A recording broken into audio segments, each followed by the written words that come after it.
අයිබෝවන් good morning friends කොහමද ඔයාලා හොඳින් කියලා හිතනවා.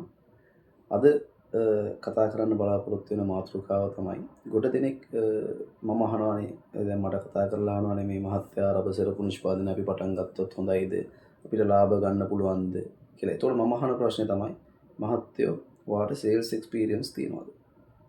සෙරපු දෙයක් හදලා විකුණ ගන්න ඔයාට experience තියෙනවද? නෑ මහත්යා මම පොලේ දාලා විකුණ ගන්නවා.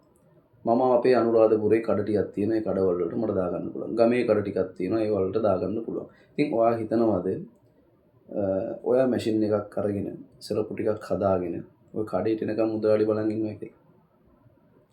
නෑ නේද? එයා දැනටත් ඒ කඩේ අවුරුද්දක් හෝ දෙකක් හෝ තුනක් හෝ 10ක් හෝ පවත්වාගෙන යන කඩයක්. ඉතින් ඔයා මුලින්ම මැෂින් එකක් අරගෙන සෙරපු ටිකක් හදාගෙන ගියාට ඔයාගෙන් සෙරපු ගන්නෙ නෑ. මොකද එයා දැනටත් කාගෙන් හරි තොග වශයෙන් මිලදී ගන්නවනේ. ඉතින් එයාගේ මිල හොඳ හින්දානේ එයාගෙන් ගන්නෙ. ඔයා ඒ කඩේට ගිහිල්ලා ඔයාගේ නිෂ්පාදනය ඉදිරිපත් කරලා මේ ව්‍යාපාරය කරනවා නම් ඔයාගේ සෙරප්පු වල ගුණාත්මක භාවය තියෙන්න ඕනේ. පාවිච්චි කිරීමේ ලයිෆ් ටයිම් එක ගොඩක් කල් පාවිච්චි කිරීමේ හැකියාව තියෙන්න ඕනේ. ඒ වගේම තමයි මිල වෙනස තියෙන්න ඕනේ. හරිද? ඔයාගේ කතා කිරීමේ හැකියාව සුහදතාවය. මේ හැම දෙයක්ම තිබ්බොත් තමයි කස්ටමර් බේස් එකක් හදාගන්න පුළුවන්. හරිද?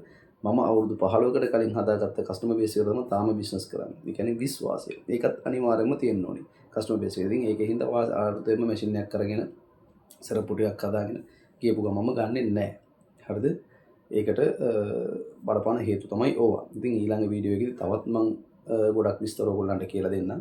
කොහොමද කඩේකට ගිහිල්ලා ඉවරලා මේ කස්ටමර් බේස් එක හදාගන්නේ කියලා. ඕන ව්‍යාපාරයක් සම්බන්ධයෙන් කස්ටමර් බේස් එක කොහොමද හදාගන්නේ කියන එක ගැන සම්බන්ධයෙන් ඊළඟ වීඩියෝ එකේදී කතා කරනවා. දැන් ඔබ සියලු දෙනාටම සුබ දවසක්. ආයෙත් වීඩියෝ එකකින් අපි හම්බෙමු.